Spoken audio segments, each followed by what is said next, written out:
Brooklyn. I'm waiting for YouTube, Facebook Live, YouTube Live. Frankie Russo coming at you straight out of Brooklyn. I'm over here on my couch. I'm not going to stay too long. I'm not. Yankees won. You know, we're trying to make some serious noise in October. So we're doing what we're supposed to be doing, and it's beating the teams that we're supposed to beat. We had a nice trajectory going. So let's keep the Mo.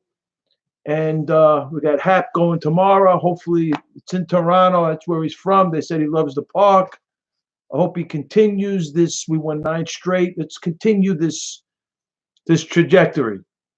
So the Yankees are looking good. The Jets and the Giants play tapes. This is an exhibition game. So we'll see. We'll talk more about football as we get closer. We'll talk about more about New York Giant football as we get closer to the September. I think it's September 2nd, something like that. And then obviously the Knicks will be in. They're still in summer league October. So as we get closer to the October of this year, the new season, then we'll talk more on the hoops. So on the hoop thing. So the Yankees their trajectory is very good, and we hope it continues, right? So now we're going to talk about our great president, because I got to show this. I love this. This is the way the Yankees are going right now. This is the way the Yankees are going. We're going. I love it.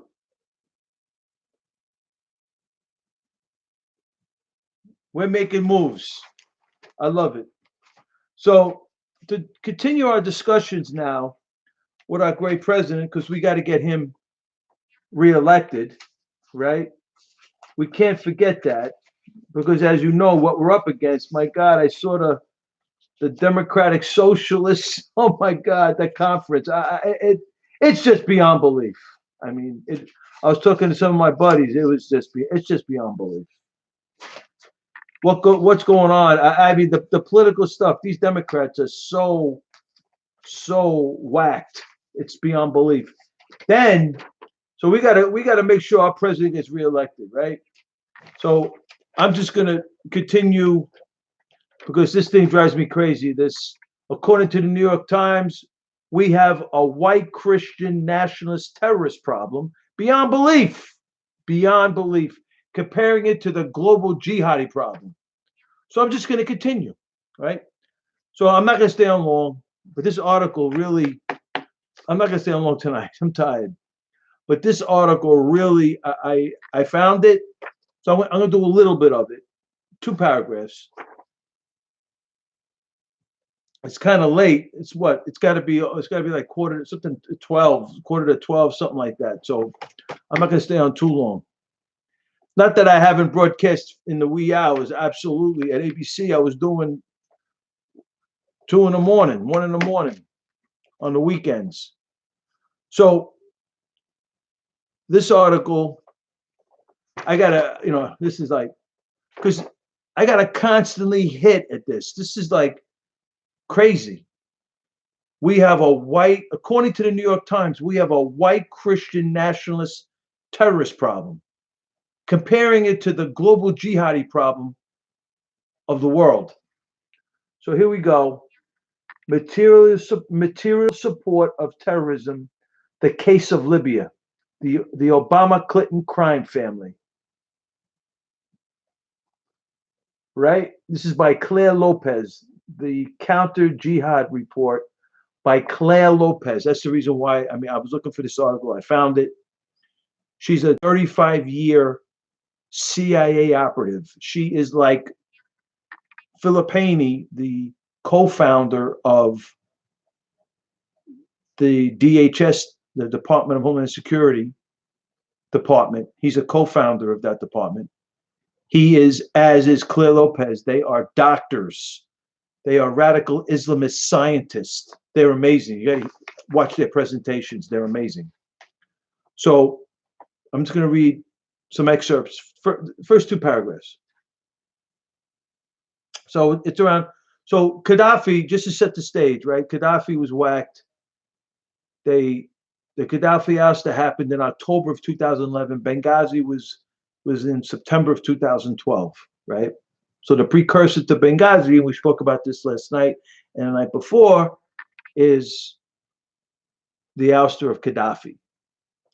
So she said. So Claire Lopez writes, like in 2011 marks the place and the time that the United States and the Obama administration, my words, the Obama Clinton crime family, formally switched sides in the global war on terror. A mere 10 years after Al Qaeda, supported by Hezbollah and Iran, attacked the American homeland in the worst act of terrorism ever suffered by this country, 9/11, right? The horrific hit on the Twin Towers. So Al Qaeda supported by Hezbollah and Iran, according to Claire Lopez. I read this whole thing. I just couldn't believe this. I mean, she's just amazing. U.S. leadership decided to facilitate the provision of weapons to jihadist militias known to be affiliated with Al Qaeda and the Muslim Brotherhood, in order to bring down a brutal dictator, Gaddafi, who also just happened to be a U.S. ally in the global war on terror at the time. This is Claire Lopez writing this article. She goes on to say, and the U.S. media, this is why, I'm just going to go to two paragraphs tonight because I'm not going to drill down on this thing. It's great. Tomorrow I'm going to. And the U.S. media was silent, right? When we talk about, look, but they're good with this though, right? We have a white Christian national terrorist problem. They're good with this. They're silent on this, the U.S. media, right? The major broadcast, Claire Lopez writes, print, internet outlets said not a word about this astonishing turnabout in American foreign policy by the Obama Clinton crime family. Those are my words. To this day, they have not seemed to even recognize that the pivot to support Al Qaeda took place. But it needs to be said, the American people deserve to understand that their most senior leaders, Obama, Hillary Clinton, John Brennan, James Clapper. Hello, Colleen. But it needs to be said, says Claire Lopez, the American people deserve to understand that their most senior leaders, both elected and appointed, have violated their oaths to preserve, protect, and defend the Constitution of the United States against all enemies, foreign and domestic. She goes on to write, United States law is quite explicit about providing material support to terrorists. It's prohibited. Period, she says. 18 U.S. Code 2339A, 18 U.S. Code 2339B address providing material support to terrorists or designated foreign terrorist organizations. Together, these two sections outlaw the actions of any U.S. person who attempts or conspires to provide or actually does provide material support to a foreign terrorist organization knowing that it has been designated a foreign terrorist organization or engages or has engaged in terrorism or terrorist activity.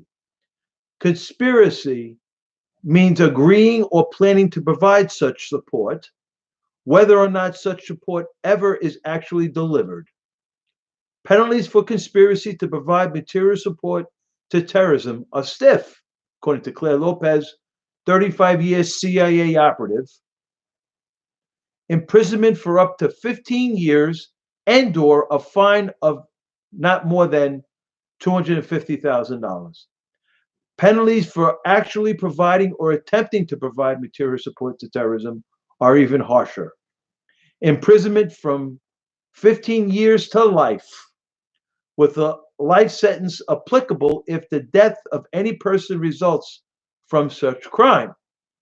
Aiding, abetting, counseling, or procuring in support of a violation of Section 2339B is punishable by the penalties as for the offense itself.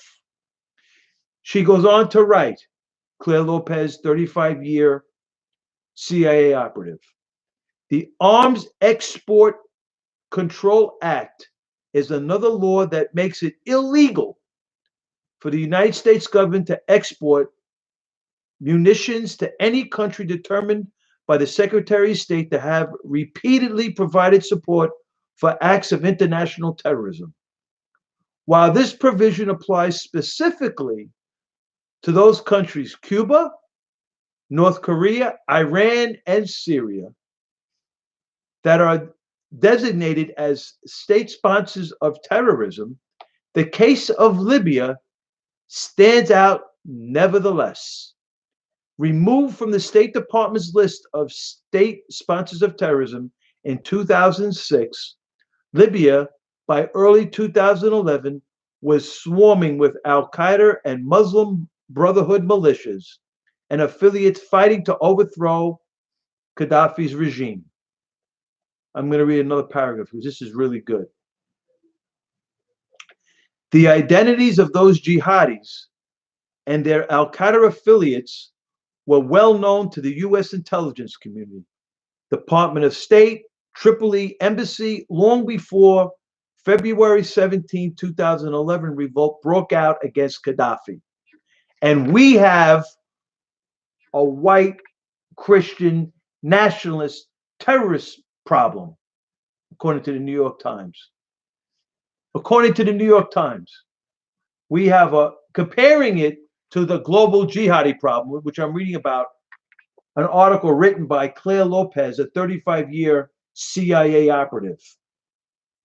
So she goes on to write, as with other Al-Qaeda branches, the Libyan Al-Qaeda affiliates, such as the Libyan Islamic Fighting Group, we spoke about them on the air numerous times, trace their origins back to the Muslim Brotherhood in Libya, which was founded in 1949 when Egyptian Brotherhood members fled a crackdown in Cairo and took refuge in Benghazi. Wow, why am I not shocked?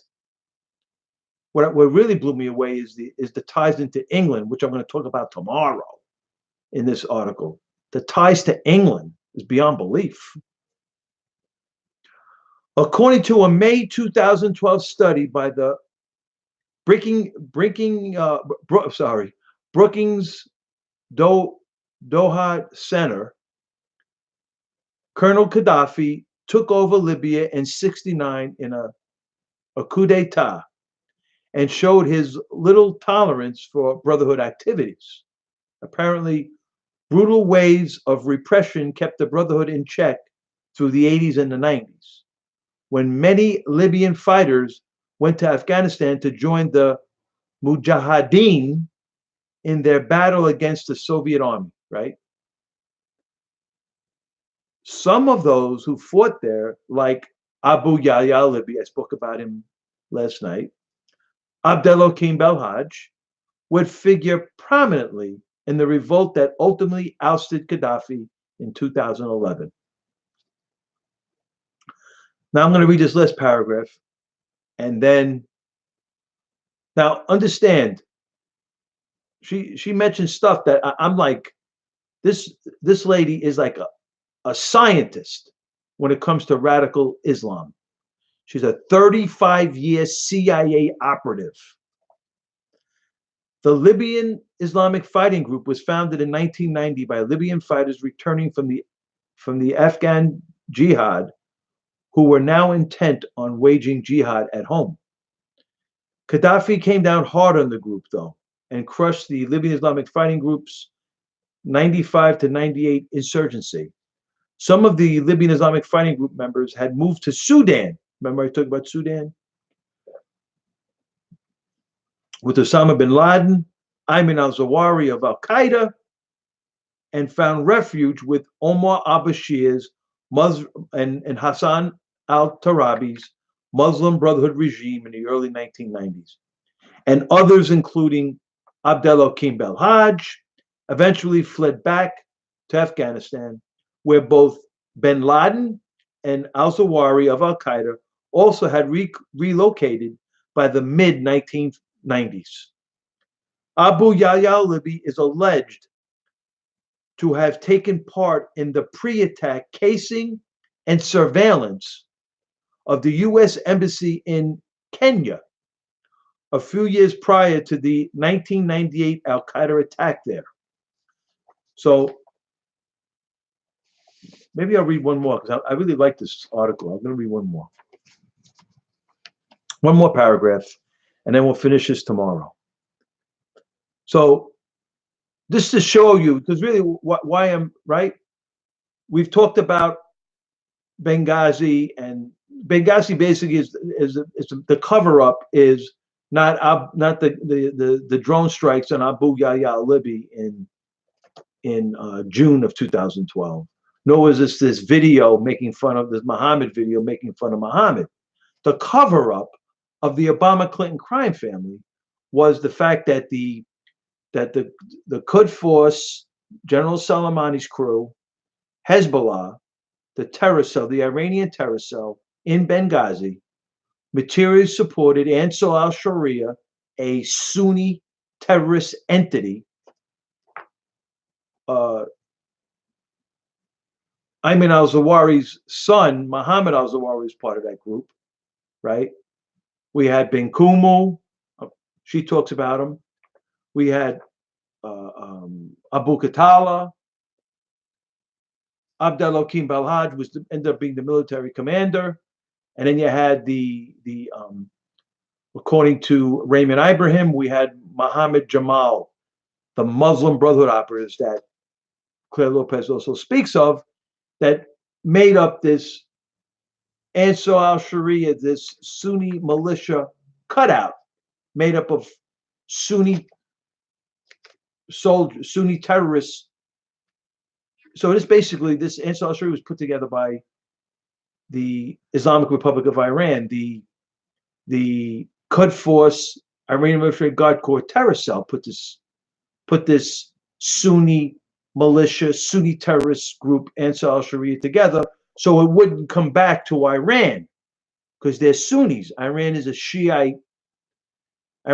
Shiite part of this whole thing. So it wouldn't come back to Iran. It would be, they would say it was ISIS, like ISIS is a Sunni militia, Sunni terrorists, and al-Nurusha, a Sunni terrorist, al-Qaeda,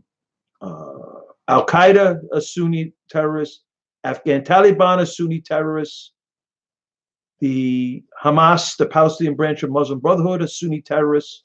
So al-Qaeda is basically the militant branch of Muslim Brotherhood, right? So in 1995, things were becoming hot for the jihadis in Sudan. We talk about this, right? The Pan-Islamic Summit with Hassan al-Turabi and Osama bin Laden. While bin Laden and al-Zawahiri, al-Qaeda, returned to Afghanistan about this time in 95, they were in Sudan earlier in the 90s. Others, such as Abu Yahya al-Libi, was offered safe haven by the British. I was blown away by this. I didn't know this. This was like, because then this is really like, this blew me away. In return for political asylum in the UK, the MI6 recruited Abu Yahya al-Libi's support for a failed 1996 plot to assassinate Gaddafi. In all, Abu Yahya al-Libi lived in Manchester from 1995 to 2000, off the hook, right?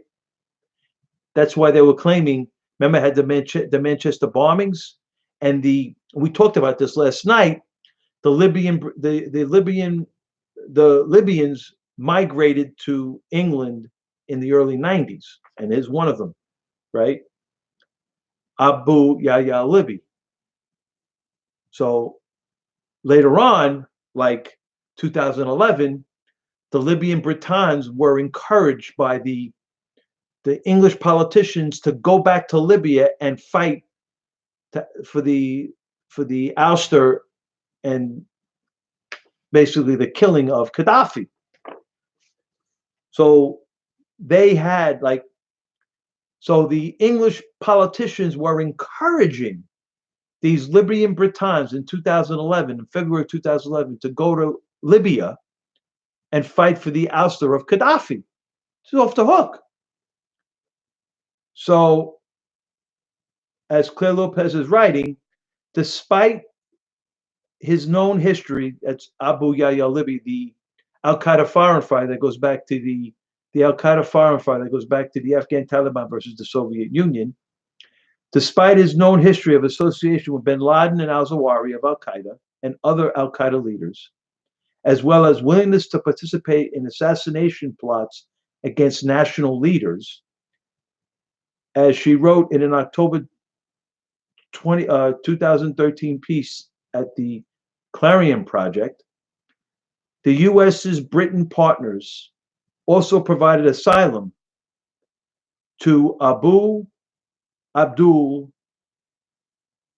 Sadiq, the Libyan Islamic Fighting Group's top commander, and allowed the Libyan Islamic Fighting Group to publish an Arabic paper, Al-Wasat, in London. By 2000, though, as the FBI and other Western security services began to close in on Abu Yahya Libby, he was whacked by a drone in June of 12, and others were on the move again, leaving behind a 180-page Al-Qaeda terror training manual,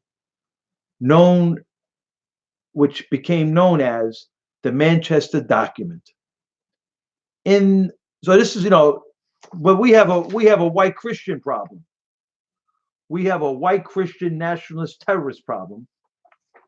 And the New York Times was equating this white Christian nationalist problem, this white Christian nationalist terrorist problem, to the global jihadi problem, which I'm reading about right now by a 35-year CIA operative, Claire Lopez, as they try to lay this hoax, this so-called white Christian nationalist terrorist problem at the feet of our great president, Donald John Trump, right? So to move this along, Claire Lopez continues to write, by 2000, though, as the FBI and other Western security services began to close in, Abu Yahya Libby and others were on the move again, leaving behind this Manchester Document. In the run-up to the September 11th, 2001 attacks, Abu Yahya Libby, Abdelhakim Belhaj, Bin Kumu, and other known Libyan Islamic Fighting Group members reconnected with bin Laden in Afghanistan. Wow, that's off the hook. I didn't know that. As John Rosenthal points out in a October 10, 2013 posting, the inevitable rise of Al-Qaeda in Libya in the immediate aftermath of 9/11.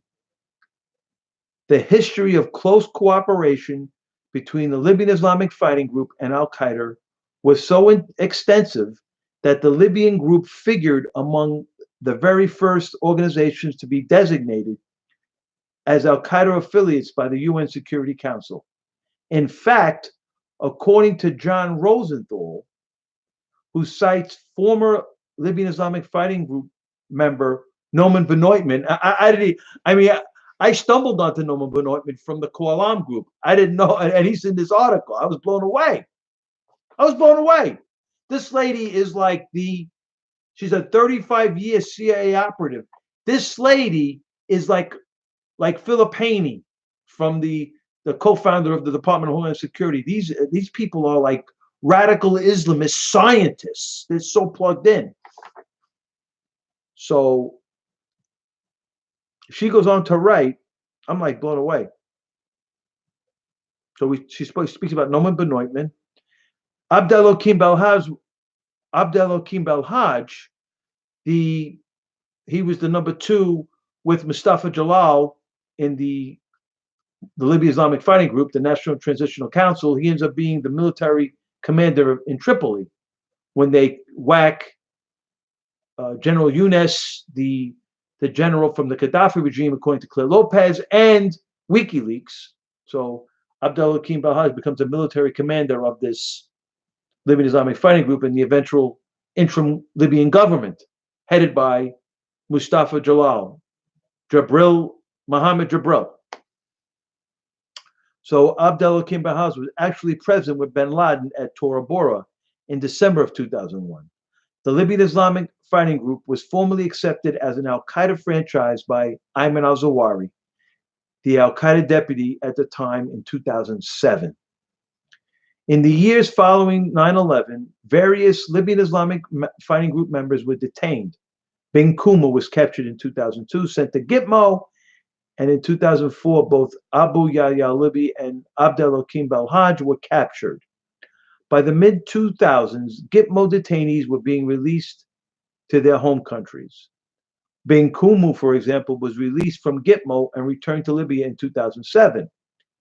Beginning from 2005, Gaddafi was under pressure from both the U.S. Embassy in Tripoli and his own son, Shif, to begin what came to be known as the reconciliation process, in which the Libya Islamic Fighting Group and other jihadi prisoners were released from the Libyan jails.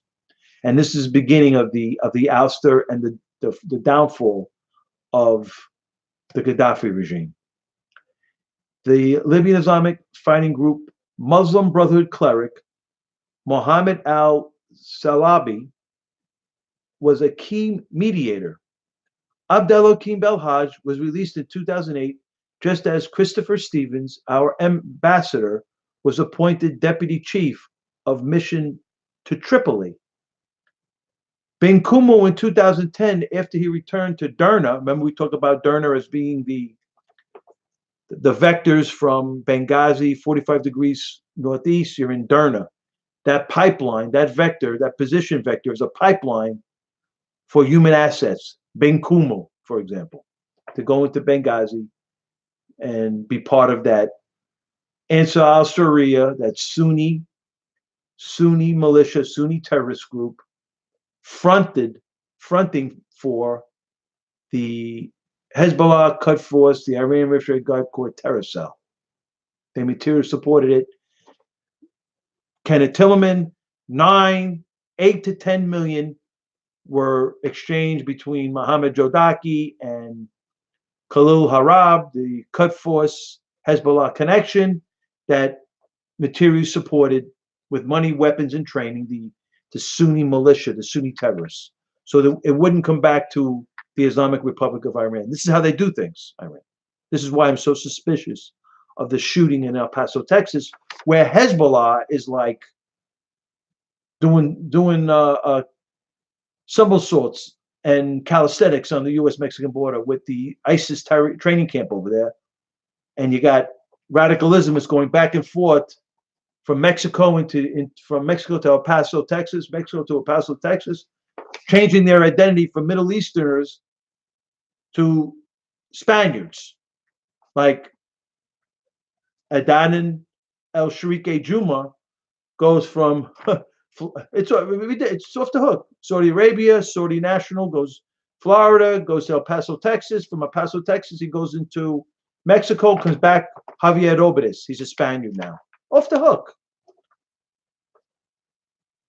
So even as this reconciliation process was underway, Ambassador Christopher Stevens, who was unfortunately killed in the Benghazi hit, horrific, was preparing for his new posting. Libyan jihadis were flowing out of eastern Libya in droves to join al-Qaeda jihad against the United States and coalition forces in Iraq. According to a June 2010 study compiled by the Combating Terrorism Center at West Point. Wow, amazing. Great place. Al Qaeda's foreign fighters in Iraq, coalition forces in Iraq, captured a stash of documents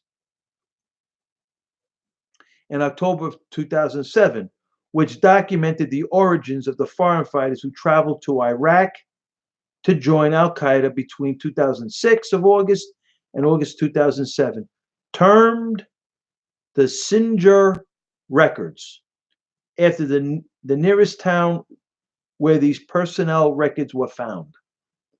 The data showed that by far the largest contingent of foreign fighters per capita came from Libya.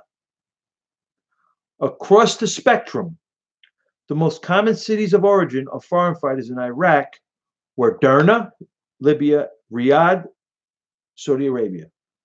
Derna is located in the eastern region of Libya, long known as an incubator of jihadist ideology, and the place which would become the cradle of the 2011 which would become the cradle of the 2011 uprising, Islamist uprising, my words, against Gaddafi. Nor was the new deputy chief of the mission, Christopher Stevens, unaware of what was going on. A June 2008 cable from the U.S. Embassy in Tripoli that went over Stevens' signature was obtained by the London Telegraph from WikiLeaks. The report was given the name Die Hard in Derna, after the Bruce Willis movie, and described the determination of the young jihadis of this eastern Libyan town, Derna. We talk about Derna as being the hub of where the human assets came, and that vector from it started from Ajabaya, which is and 90 degrees north they're in Libya, 90 degrees north they're in Benghazi, 45 degrees southeast, and they're in Derna. Those position vectors are pipelines from Ajabaya in Libya. According to Kenneth Timmerman, this pipeline is a logistical, technological pipeline for an Islamist stronghold inside of Benghazi. The Quds Force, Hezbollah, Iranian Revolutionary Guard Corps terror cell, which was materially supporting Ansar al-Sharia, a Sunni terrorist, Sunni militia cutout. In other words, free agent Al-Qaeda foreign fighters, free agent Sunni militiamen. So Iran, this Iranian terror cell, Hezbollah, Quds Force, Iranian Revolutionary Guard Corps terror cell, materially supported with money, according to Kenneth Tillman, 8 to 10 million were exchanged from Mohammed Jodaki to Khalil Harab from the Quds Force bank accounts in Malaysia, the first Islamic investment bank.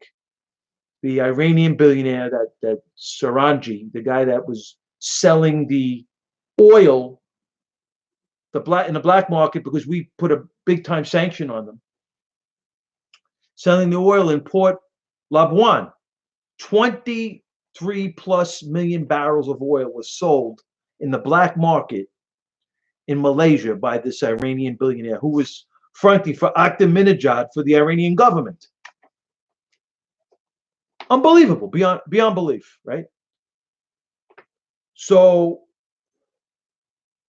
the report was Die Hard in Derna, described the determination of young jihadis of this eastern Libyan town to bring down the Gaddafi regime. And we have a white Christian nationalist terrorist problem, according to New York Times.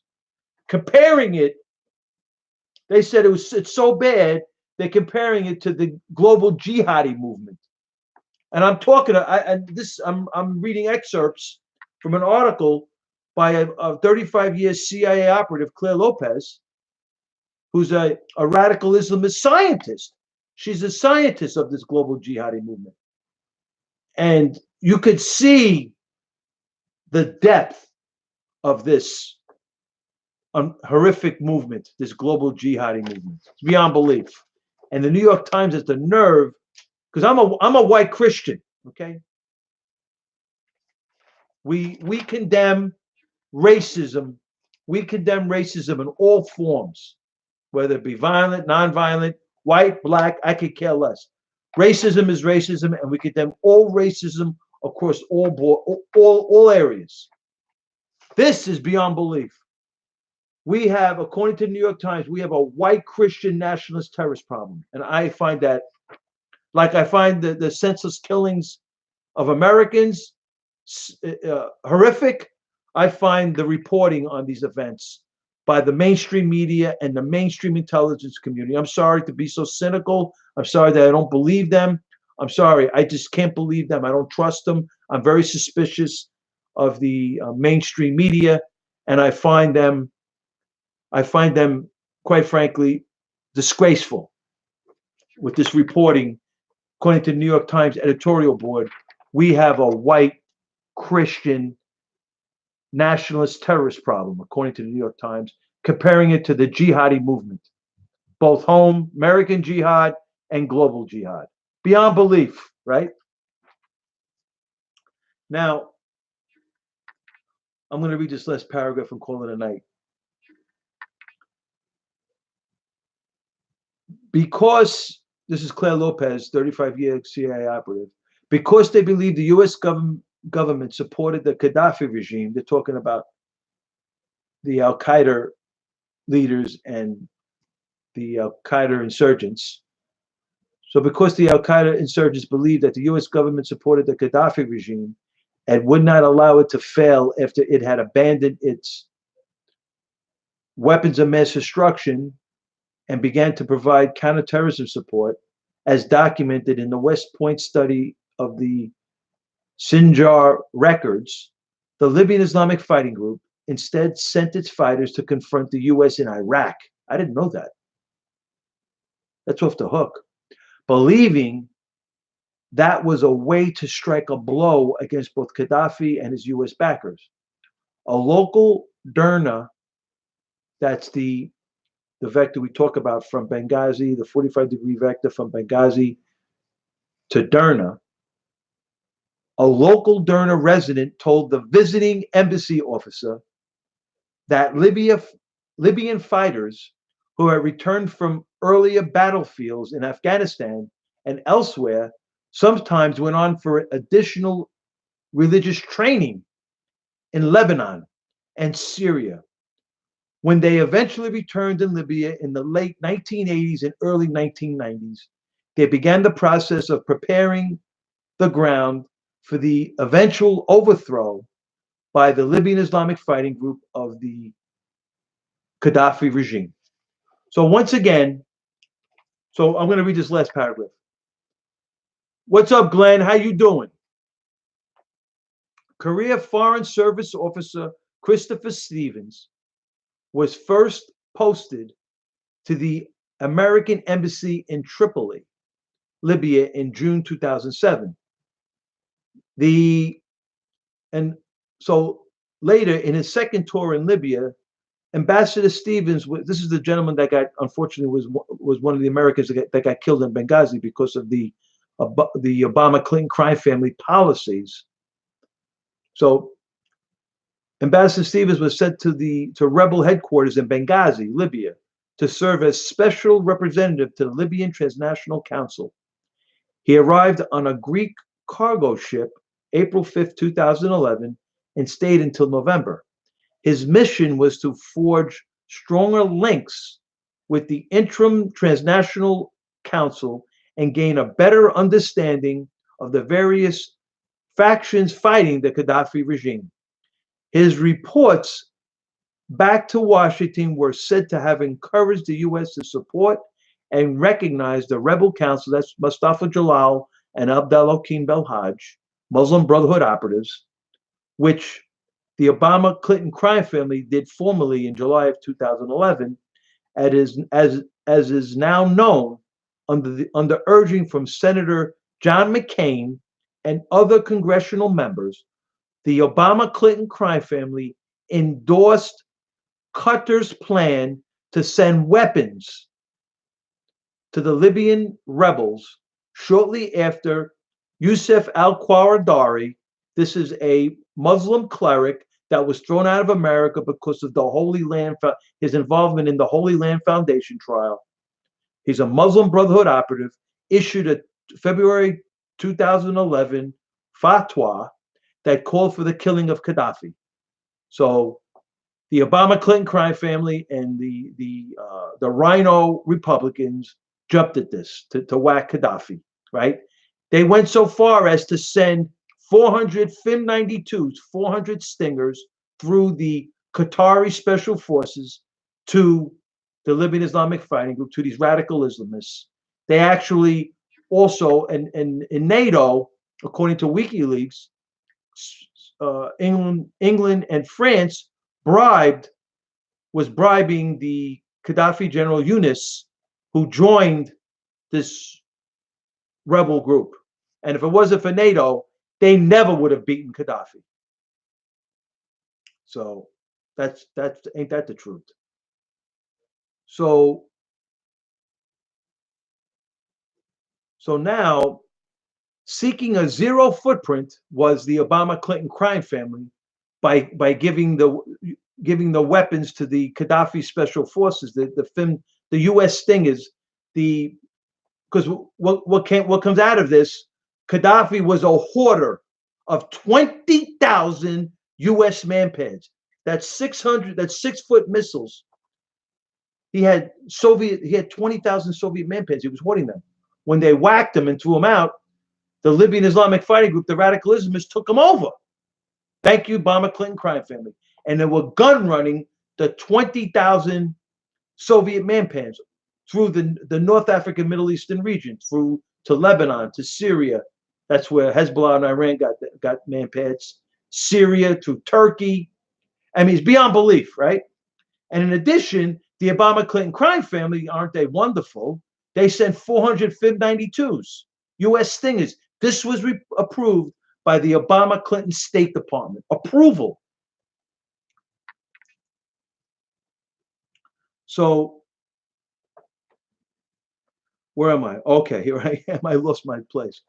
So the senior, okay, so we got, okay, so seeking a zero footprint, no paperwork trail profile itself.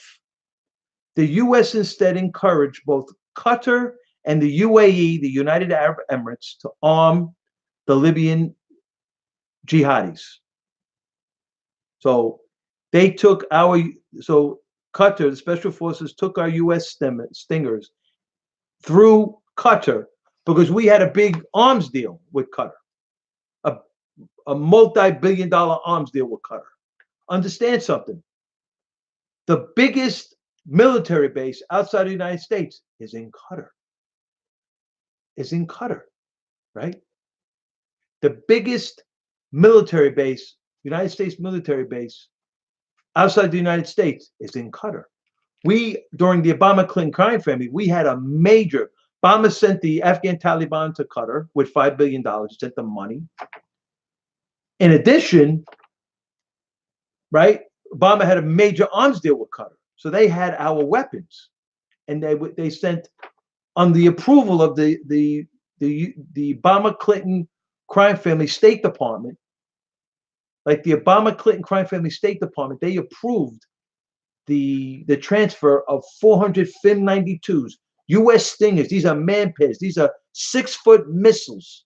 It's like the radical Islamist has a 6-foot missile on their shoulder, and they're able to shoot down a Chinook helicopter, which they did in Afghanistan, according to Kenneth Tillman, with Soviet manpads. And in one instance, Tillman found out that one of the Afghan Taliban shot down a U.S. Chinook helicopter with a U.S. Stinger, and they had the serial number. and this is well documented in the New York Post, written by Kenneth Timmerman. So it's crazy stuff, right? This is the great policies of the Obama-Clinton crime family. And the New York Times has the nerve to write, we have a white Christian nationalist terrorist problem. And when you read about what's gone on, both with the American jihad, comparing this to the global jihadi movement. So I'm a white Christian. I find this, as I found the racism I condemn, and I found the senseless killings horrific, I also find this horrific, the reporting of mainstream media, mainstream intelligence, claiming, and this is the editorial board of the New York Times, and then in addition, trying to put this at the feet of our great president, Donald John Trump, beyond belief.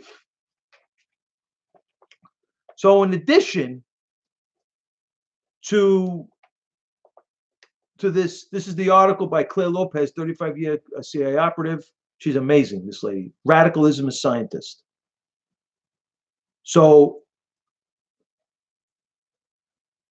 knowing, now she continues to write, knowing full well exactly who those rebel militias and their leadership were, namely Al-Qaeda foreign fighters, going back all the way to the Afghan Taliban versus the Soviet Union. These are well-known. This Libya Islamic Fighting Group is made up with well-known Abdelhakim Belhaj, Bin Kumu, Abu Katala, right? Abu Yahya al-Libi, right? So knowing full well exactly who those rebel militias and their leadership were, and how closely they were connected with Al-Qaeda, and perhaps even mindful of the legal restrictions on providing material support to terrorism, the U.S. sought to distance itself as a source of these weapons, which is not true, right? Which is, they tried to, but they provided them through Qatar, which included small arms such as automatic rifles, machine guns, and ammunition. The New York Times piece noted that U.S. officials made sure to stipulate the weapons provided would come from elsewhere, but not from the U.S. They came from Qatar. We gave them the weapons. But the fact that from the end of March 2011 onward, U.S. and other NATO forces completely controlled Libyan airspace. They had a no-fly zone. They had a trade embargo. They had a naval blockade. I mean, NATO, all neighboring NATO countries were involved in the ouster of Gaddafi. Spain. I mean, it's beyond belief what was on over here, what went on over here. Beyond belief. So, but the fact that from the end of March 2011 onward, U.S. and other NATO forces completely controlled Libyan airspace, and the sea approaches to Libya means that the cargo planes and freighters transporting the arms into Libya from Qatar and elsewhere were being waved through with full U.S. knowledge and support. The U.S. mission in Libya, and especially in Benghazi, ramped up in this period to facilitate the delivery of the weapons to the Libyan Al-Qaeda terrorists, the Libyan Islamic Fighting Group. And we have a white Christian nationalist terrorist problem, according to the New York Times, equating it to the global jihadi problem, and putting this at the feet of our great president, Donald John Trump. An absolute disgrace. We condemn racism on all shapes and forms, violence, nonviolent, right? And the senseless killings are horrific. Excuse me. And the reporting by mainstream media and mainstream intelligence, just as horrific. I'm a white Christian. I'm a Eucharistic minister in my church. I find this appalling. It's ridiculous. And they compare it to the global jihadi movement. And I'm showing you written an article by a 35-year CIA operative, Claire Lopez, how deep and orchestrated and calculating and the plotting of this jihadi movement. both home in America, the American Jihadi movement, the CARE, the Council of American Islamic Relations, is running the DNC. Tom Perez, he headed up the Civil Rights Division in the Obama Clinton crime family, DOJ. Who's the vice chair? Keith Ellison. Oh my God, right? He's sworn under the Quran. Congressman Omar sworn under the Quran. Congressman Tlaib swore under the Quran. American Jihad. She said something happened so cavalier. We lost 5,000 Americans, and she said CARE was created. That's not the way it CARE came down in the 90s. They had a Hamas conference in Philadelphia. It's on my website, the vectors. The vectors are beyond belief, right? Very compelling. So to continue this, I'm going to finish this page and that's it. And I'm going to call it a night. I'm on for it's almost an hour. So what followed, according to Claire Lopez, 35-year CIA operative, what followed should hardly have come as a surprise to anyone if the NATO air support cleared the way to Tripoli. The Gaddafi regime fell in October 2011. He got whacked.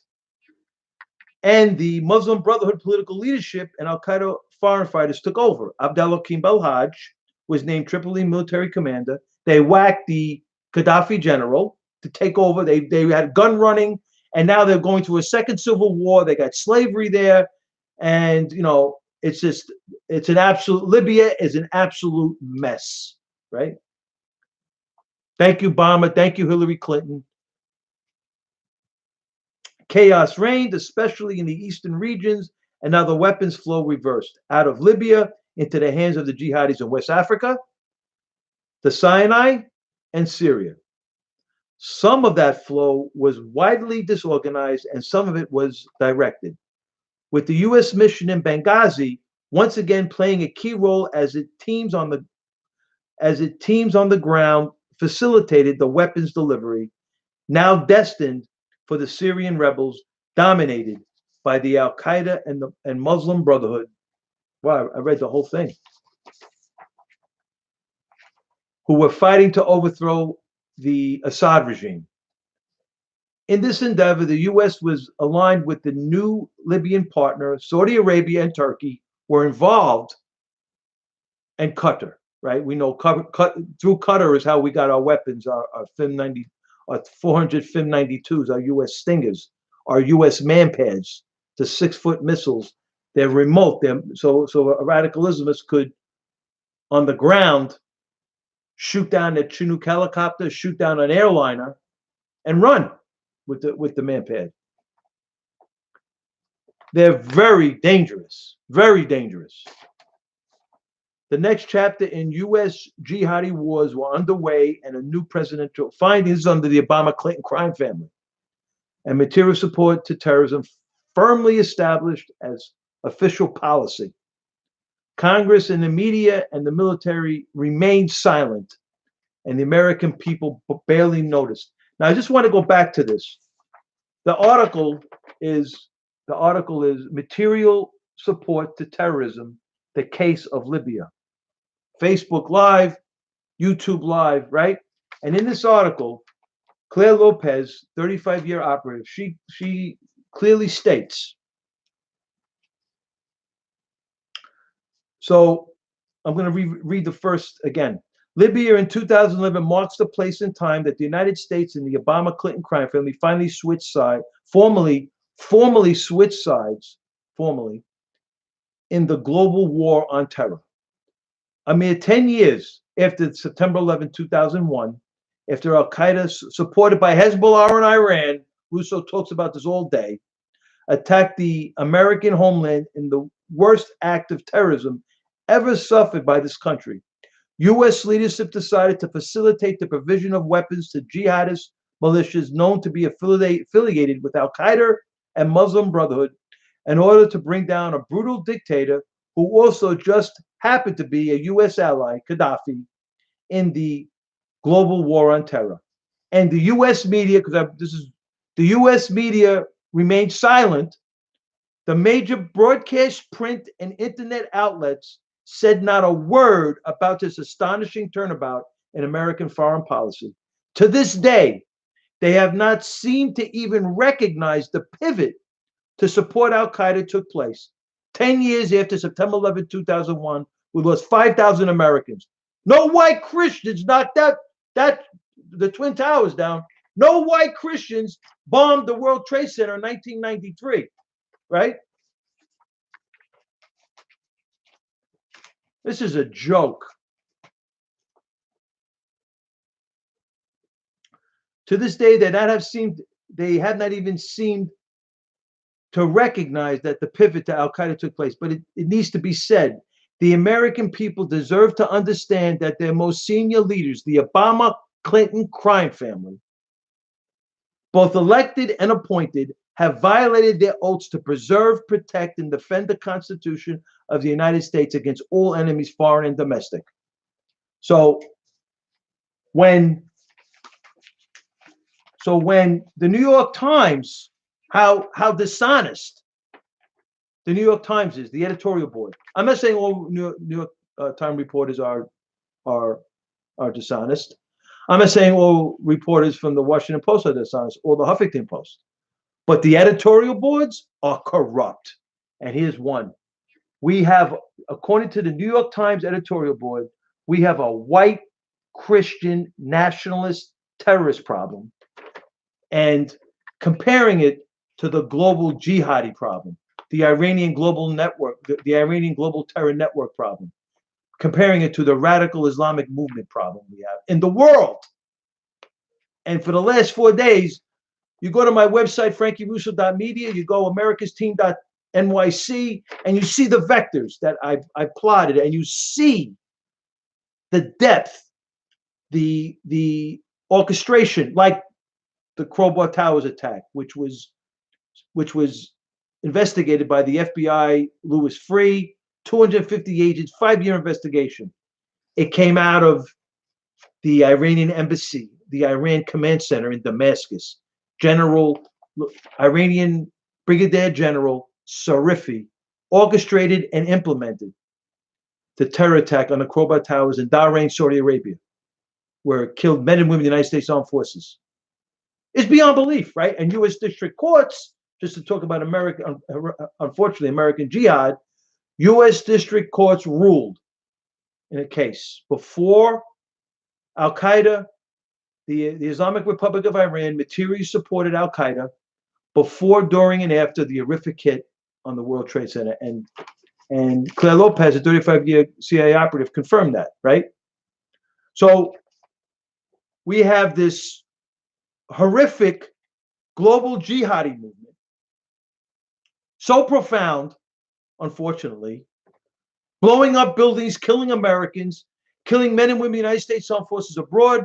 We had an 8 years of the Obama Clinton crime family materially supporting radical Islamists throughout the world, as we send out men and women of the United States Armed Forces, sacrificing their lives, sacrificing their arms, their limbs, their legs, with the rules of engagement by the Obama Clinton crime family, tying their hands, getting killed, arming up our enemies, giving them money, weapons, and training, violating our federal statutes.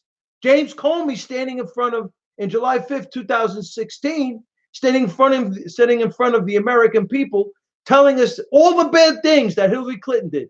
Then he said, but intent. So according to Andrew McCarthy, blind sheep prosecutor, in front of our eyes, right in our face, James Comey is rewriting federal statutes, invoking elements of intent that are not required by Congress for a felony violation of the U.S. espionage statute. Oh, I guess there is a deep state. And now we got the New York Times saying, oh, we have a white Christian nationalist terrorist problem, comparing it to the global jihadi problem. As Congresswoman Omar, Congresswoman Tlaib is telling us it's our fault. It's America's fault for 9/11.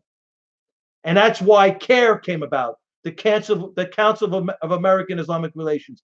You see, there's one thing they were honest about. CARE runs them, the Council of American Islamic Relations. Omar Ahmad, Nahid Awad, the two founders of CARE, who were at the Hamas conference in the 1990s in Philadelphia, the Holy Land Foundation trial. That's the trial. There were indictments that came down, and that whole thing came before the Obama hold the Justice Department as Louis Gohmert was raising the decision by Judge Salas in Texas. How could you drop the charges? How could you drop the case? Because that's how we found out about Muslim Brotherhood through this case. It's a landmark case. And Louis Gohmert wanted to keep it open so we would implicate and find out more information about Muslim Brotherhood's intentions, Muslim Brotherhood's infiltrations inside of America. But we have a white Christian nationalist terrorist problem, according to the New York Times. It's beyond belief, comparing it to the global jihadi problem. Beyond belief. So it's about 1 hour. I got to get out of here. I want to thank you all for the visit. God bless you all in the room. Thank you for stopping by, saying hello. Have a blessed night. Good night, Glenn. Good night, you all in the room. Good night, Michael. I see you watching. God bless you all. God bless the men and women of the United States Armed Forces. Without them, I wouldn't be able to. Thank you for the freedom you provide. I wouldn't be able to do what I love to do. One of the things I love to do is broadcast. I've broadcast over 1,000 hours up here on my couch. I was on Scope for 1,000 hours. I did 143 hours at 77 WABC, and now I'm doing a Facebook Live and a YouTube Live, and we're just going. We ain't stopping. We got to get our great president elected. God bless the greatest. Have a blessed night, Glenn. God bless the greatest country on the planet, America. I love my country. God bless America, and God bless our great president, Donald John Trump. This is Frankie Russo. I'll see you tomorrow night. I'll be on tomorrow night. I don't know what time, but I'll be on tomorrow night. That's for sure. Eastern Standard Time, I know that. This is Frankie Russo, and I'll see you in the future. God bless you all at YouTube. God bless our great president, Donald John Trump. I got my Facebook. God bless the men and women of the United States Armed Forces. Thank you for your service. Thank you for providing me with the freedom. Thank you for providing me with the freedom so I can do what I love to do, and that's broadcast. So God bless the men and women of the United States Armed Forces. God bless the greatest country on the planet, America. And God bless our great president, Donald John Trump. This is Frankie Russo. See you tomorrow night, Eastern Standard Time. I don't know what time, but I'll be on here tomorrow night. This is Frankie Russo, and I'll see you in the future.